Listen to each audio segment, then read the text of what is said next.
ปังแล้วหมอลำเบบีสาวน้อยวัย13 ปี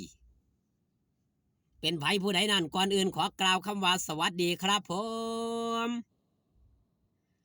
สวัสดีพี่น้องครับป้องปายมิตรหมอแคนแฟนหมอลำยินดีต้อนรับครับเข้าสู่ช่องไทยสีเกตชาแนลสวัสดีไปยังแฟนคลับเอฟซีลาดน้อยอุ้งอิงแฟนคลับเอฟซีสาวน้อยเพชรบานแพงสู้ขู่สู้คนเด้อครับเด้อตกค่ำย่ำเย็นละครับพี่น้องมาพบกันอีก1คลิปก่อนค่ำก่อนมืดเนาะพี่น้องเนาะคลิปนี้สมมติว่าฮอดจอดถึงครับความปังของสองเซียว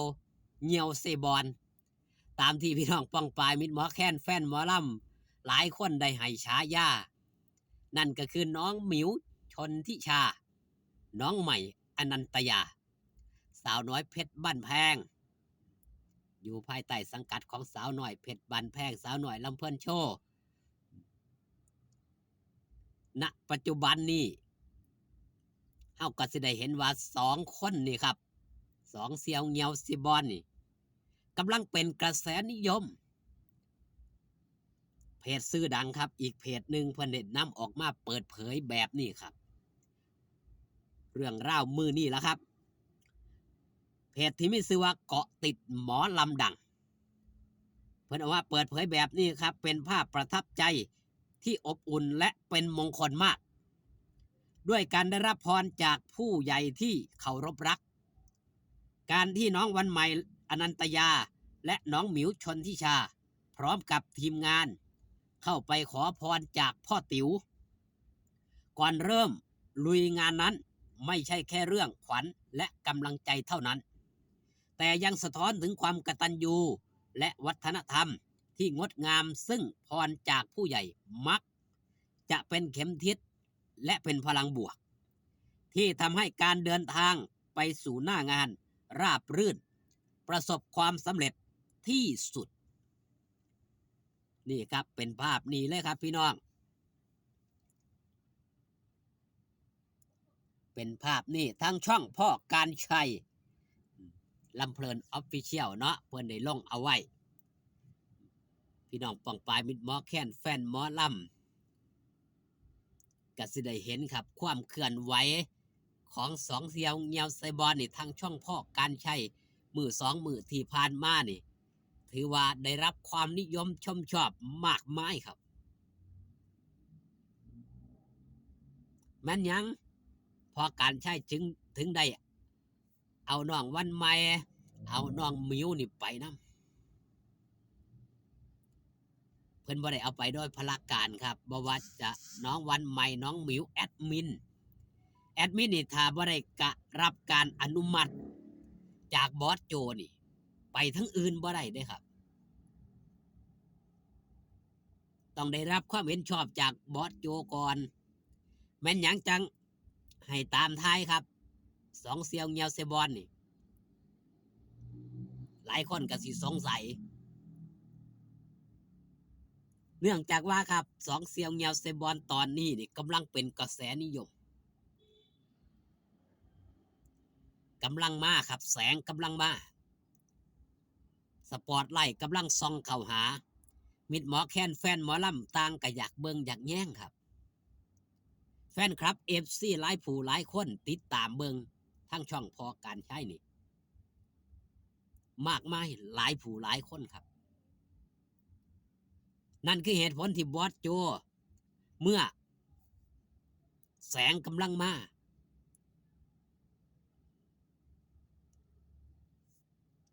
เล็กนี่กำลังห้อนครับจะตีเล็กต้องตีตอนห้อนถึงมันสีปรับถึงมันสีอันนี้ง่ายในเมื่อมีแสงแล้วพอการใช้นํไปครับนํไปยังนํไปอบรมนํไปเบิงไปแย่งนํไปสอนไปสร้างเป็นเรื่องราวต่างๆครับนํไปเห็นบ้านเห็นซองพอการใช้บอกยังพี่น้องว่า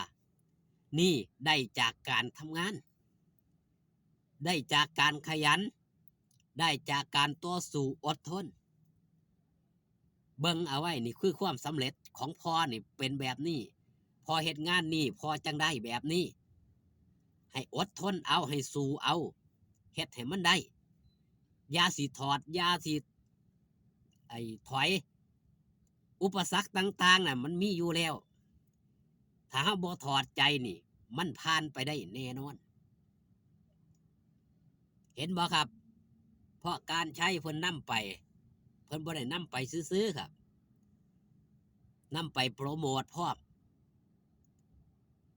อบรมสั่งสอนพร้อมเฮาก็สิได้เห็นครับความเปลี่ยนแปลงของสองเสี่ยวเหยี่ยวเซบอนนี่ความเปลี่ยนแปลงครับแล้วก็ได้รับหยังครับได้รับการแนะนำจากพ่อการใช้นี่ก็ถือว่าเป็นผู้มีประสบการณ์ผู้ค้ำวอดอยู่ในวงการหมอลำมานมนานหลายปีจนได้มาเป็นผู้จัดการเนาะ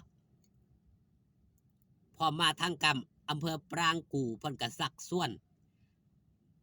เพิ่นสิส่วนลูกนี่เห็นบ่ครับส่วนน้องวันใหม่ส่วนน้องมิวนี่ถ่ายคลิปให้ออกกล้องพยายามออกกล้องให้ดูอย่าสิเบื่อกล้อง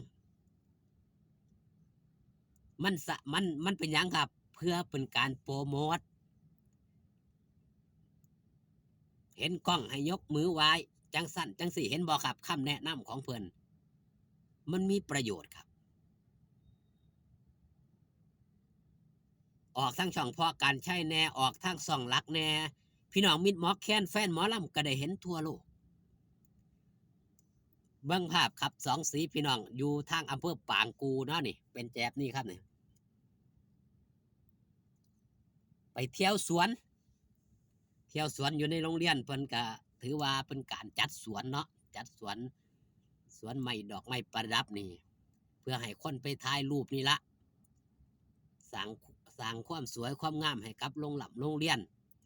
คนก็เป็นแลนด์มาร์คให้คนไปถ่ายรูปเพื่อเอามาไว้เป็นที่ระลึก